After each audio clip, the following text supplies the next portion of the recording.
Juanita, de 10 años, llega a casa después de su jornada escolar.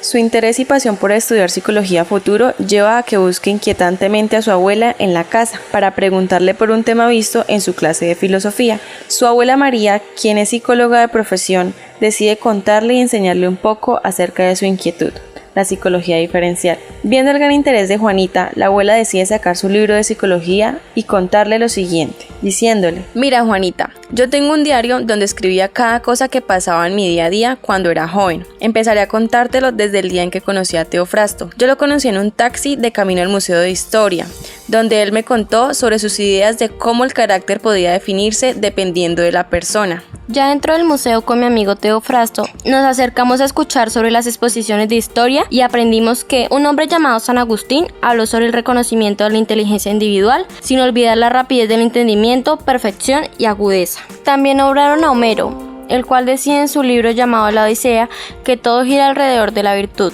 y cuenta que los hombres no pueden ser como dioses. Continuamente hablaron de Aristóteles, quien fue un discípulo de Platón. Mencionaba que la inteligencia estaba fundamentalmente basada en la rapidez de comprensión y entendimiento. Platón fue el primer pensador en el año 427 y 347 a.C.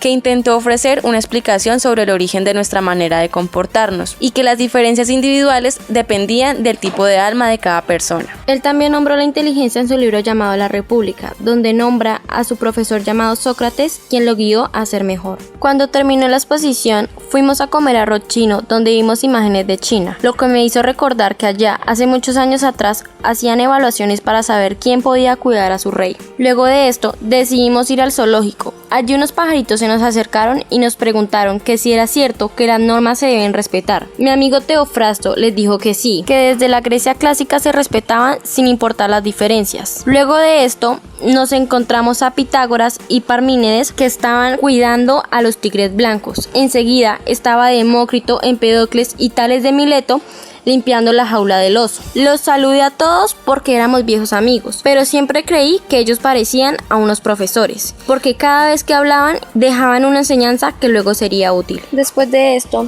Teofrasto y yo decidimos ir a tomar un café juntos. Hablamos de la Edad Media. Él mencionó que esta época fue de contexto social, por lo tanto no favoreció mucho en el estudio del individualismo. Y dijo por último que las personas se describían por sus bienes. Esto me hizo recordar a Abelardo con su lema de conócete a ti mismo. Teofrasto asentó y dijo que San Francisco de Asís abandonó sus riquezas y posición social a cambio de la comunión con Dios a través de la naturaleza. Hasta este punto del relato de la abuela María, Juanita ha quedado dormida. Lo que María no sabe es que el plan de Juanita era hacerse pasar por enferma para no ir a estudiar al siguiente día y seguir escuchando las historias de su abuela. Al día siguiente, Juanita logró pasarse por enferma para seguir con su plan. Su abuela se remonta nuevamente a las historias de su diario y comienza a hablarles sobre dos grandes amigos de su juventud, Santo Tomás de Aquino y San Buenaventura. Amigos que estuvieron muy comprometidos con cuestiones como el alma sensitiva, la voluntad, la imaginación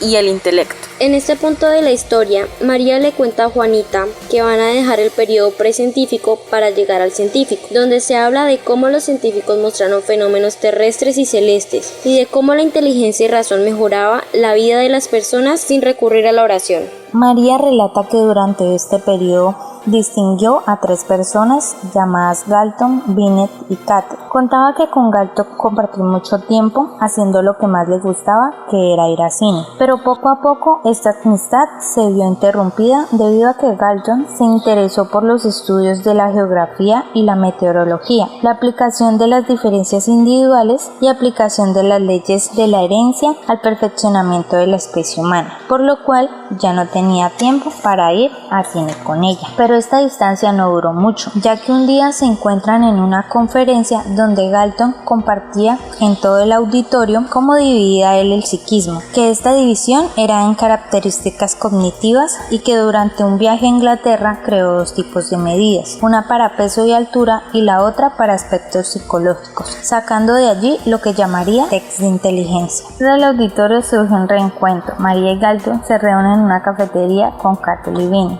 quien también estaban allí. Carter, muy aburrido, decide contarles que durante el tiempo que no se vieron, él fue el primero en utilizar la palabra TEC mental y encargado de aplicar los tests psicofísicos con el fin de estudiar las diferencias individuales. También le cuenta que esto fue un fracaso y que todo fue debido a la escasez de la capacidad predictiva de estos tests. No obstante, Carter les cuenta que no todo fue malo, porque después de su fracaso tuvo un nuevo interés, que fue por el TR, que utilizó como indicador del tiempo para saber cuánto tardaba en ejecutarse las operaciones, y con esto estudió la tensión, fatiga y efectos de la práctica.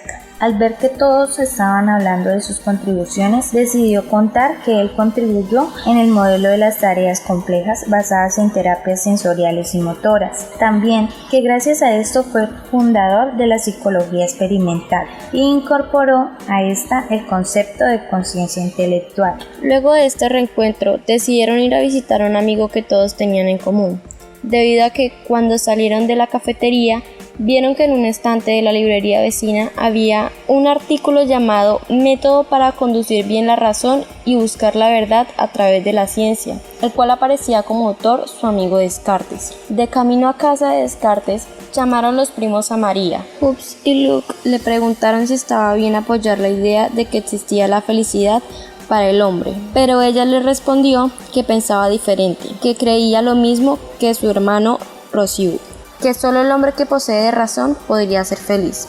Sin darse cuenta, llegó con sus amigos a casa de Descartes y colgó la llamada con sus primos. Ya aquí todos tomaron y comieron algo mientras hablaban de algunas obras que les gustaban a todos, como las de Woolf y Reid. Tiempo después, se despidió María de sus amigos. María se dirigía de camino a casa con Teofrasto, quien decidió acompañarla. Al llegar, lo recibió su tío, Immanuel Kant, quien emocionado decidió contarles sobre una definición de inteligencia que le dio a los pensamientos superiores basados en el entendimiento.